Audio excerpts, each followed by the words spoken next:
बूढ़े बाप की 5 बातें ध्यान से समझ लो, परिवार में कभी झगड़ा नहीं होगा। नमस्कार दोस्तों, स्वागत है आप सभी दर्शक भाइयों का फिर से हमारे YouTube चैनल सनातन सच्चे ज्ञान में।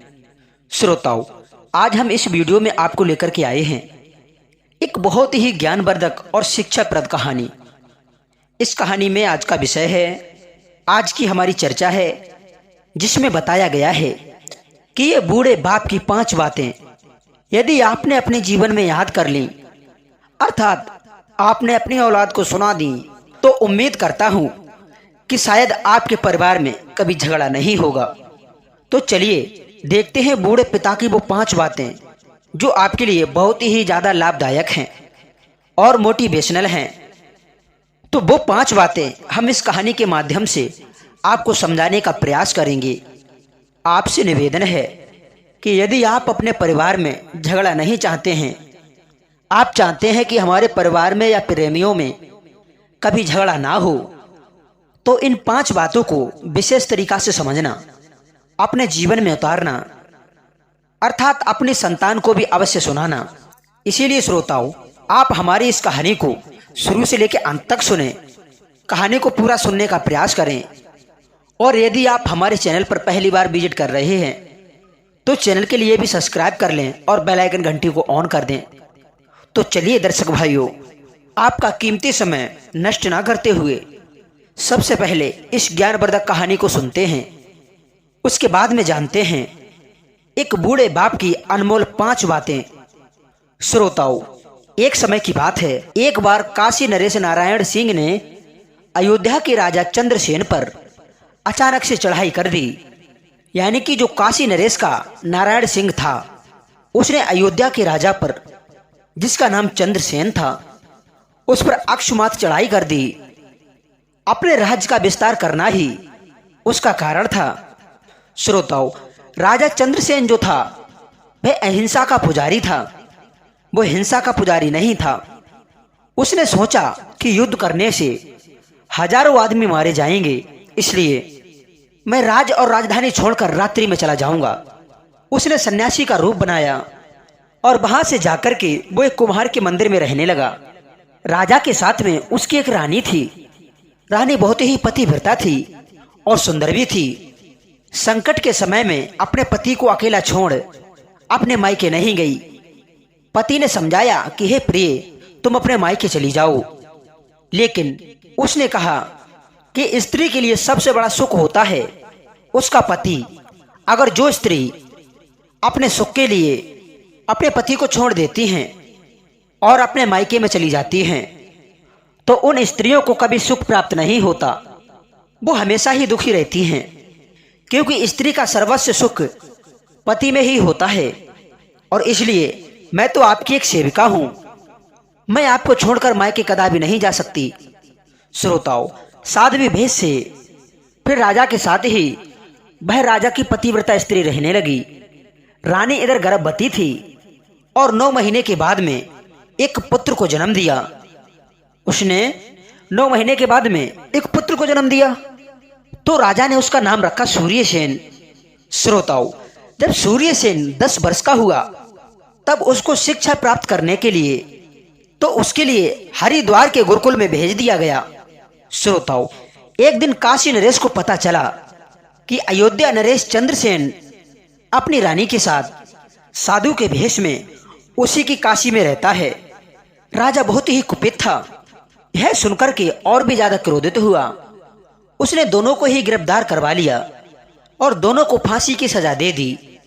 यह समाचार पाकर उसका पुत्र जो सूर्यसेन था, जो हरिद्वार में पढ़ता था, गुरुकुल में विद्या अध्ययन कर रहा था, उसने सुना तो वह हरिद्वार से आया और माता पिता के अंतिम दर्शन करने वह जेल खाने में गया।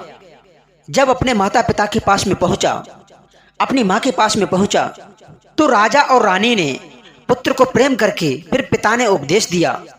राजा चंद्रसेन अपने बेटा से कहते हैं कि बेटा, कि हे पुत्र, आज हम तुम्हारे लिए ऐसी 5 बातें बता रहे हैं जो कि बहुत ही आपके लिए अनमोल है, और तुम्हारे ही लिए नहीं, ये समाज के लिए भी बहुत कल्याणकारी हैं।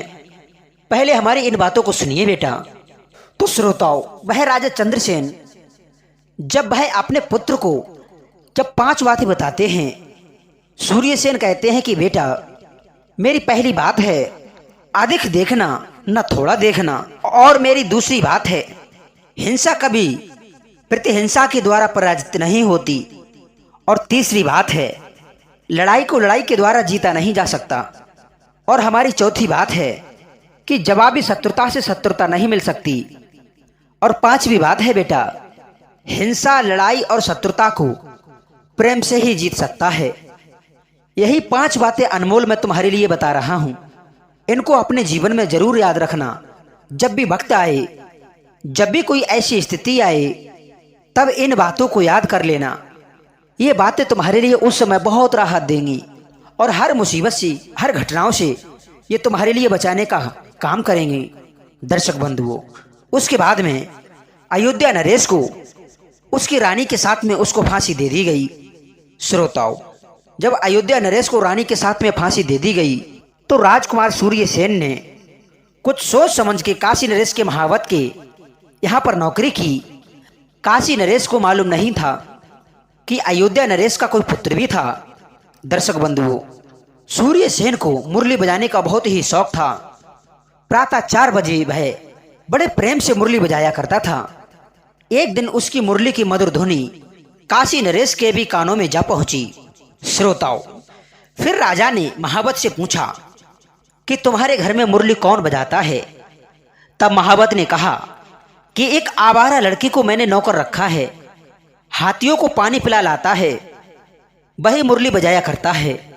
श्रोताओं, फिर काशी नरेश जो हैं सूर्यसेन से मिलते हैं, और उसको देख करके अपना शरीर रक्षक बना लिया। एक दिन काशी नरेश जब शिकार खेलने के लिए गया, अपने शरीर रक्षक सूर्यसेन को भी अपने साथ में ले गया। घने जंगल में वह अपने साथियों से छूट गया। एक घोड़े पर राजा था और दूसरे पर था उसका शरीर रक्षक सूर्यसेन। थककर दोनों एक घने वृक्ष की छाया में जा बैठे। राजा को कुछ आलस मालूम हुआ, गर्मी के दिन तो थे ही, तो सूर्यसेन की गोद की तकिया बना करके वो राजा सो गया। प्रिय श्रोताओं, उसी समय सूर्यसेन को ध्यान आया कि यह वही काशी नरेश है जिसने उसके माता पिता को बिना अपराध के फांसी पर लटकाया था। आज मौका मिला है, क्यों ना अपने माता पिता के खून का बदला इससे चुका लिया जाए। अब तो उसकी आंखों में खून उतर आया। प्रतिशोध की ज्वाला उसकी छाती में भभक उठी। उसने म्यान से तलवार खींच ली। श्रोताओं, उसी समय अपने पिता का एक उपदेश उसके दिमाग में आ गया। क्या आया? पहला उपदेश था पिता का। पहली बात थी कि हिंसा का कभी प्रतिहिंसा के द्वारा पराजित नहीं होता। सूर्यसेन ने चुपके से अपनी तलवार पुनः म्यान में रख ली। पिता की वसीयत मिटने का हौसला नहीं रहा। श्रोताओं, उसी समय पर राजा की आंखें खुल गईं। बैठकर काशी नरेश ने कहा कि बेटा, आज मैंने बड़ा ही बुरा सपना देखा है। जवाब दिया, क्या देखा है? तब राजा ने कहा कि ऐसा मालूम हुआ कि तुम मेरा सर काटने के लिए अपनी नंगी तलवार हाथ में लिए हो। तो सूर्यसेन ने फिर से तलवार खींच ली और बोला, आपका सपना गलत नहीं है महाराज। मैं अयोध्या नरेश का राजकुमार हूं। आपने बिना अपराध के मेरे साधु स्वरूप माता पिता को फांसी पर लटकवाया है। मैं आज अपने माता पिता का बदला जरूर लूंगा। जब तक आप अपनी तलवार म्यान से निकालेंगे, तब तक तो मैं आपका सर धड़ से अलग कर दूंगा। आपके अत्याचार का बदला लेना ही चाहिए। दर्शक बंधुओं, दूसरा उपाय ना देखकर राजा ने हाथ जोड़े और कहा कि बेटा, मुझे क्षमा कर दो। मैं तुमसे अपने प्राणों की भिक्षा मांगता हूं। मैं आज तुम्हारी शरण में हूं। तब सूर्यसेन कहता है कि हे महाराज, यदि मैं आपको छोड़ता हूं तो आप मेरे लिए मरवा डालेंगे। राजा ने जवाब दिया कि नहीं बेटा, विश्वास कीजिए, आज मैं विश्वासनाथ बाबा की शपथ खाता हूं, मैं तुम्हारे लिए कोई भी सजा नहीं दूंगा। श्रोताओं, उसके बाद दोनों ने हाथ में हाथ पकड़कर अपनी प्रतिज्ञा निभाने की शपथ खाई। दर्शक बंधुओं, तब सूर्यसेन ने अपना सारा भेद खोल दिया। अंत में कहा कि मरते समय मेरे पिता ने मुझे जो उपदेश दिया था, उसी के कारण आज आपकी जान बची है। तब राजा ने पूछा कि तुम्हारे पिता ने तुम्हें क्या उपदेश दिए थे? तो जवाब दिया कि मेरे पिता ने मुझे 5 बातें ऐसी बताई हैं और 5 बातों का ऐसा उपदेश दिया था कि उन्हीं 5 बातों पर चलकर आज आप बचे हैं, वरना अब तक तो आप इस दुनिया से जा चुके होते। तब राजा ने पूछा कि बेटा वो क्या उपदेश हैं, वो 5 उपदेश हमारे लिए भी बताइए श्रोताओं। तब सूर्यसेन कहता है कि हे महाराज, पहली बात ये बताई थी हमारे पिता ने कि अधिक न देखना न थोड़ा देखना। दूसरी बात, हिंसा को कभी प्रतिहिंसा के द्वारा पराजित नहीं किया जा सकता।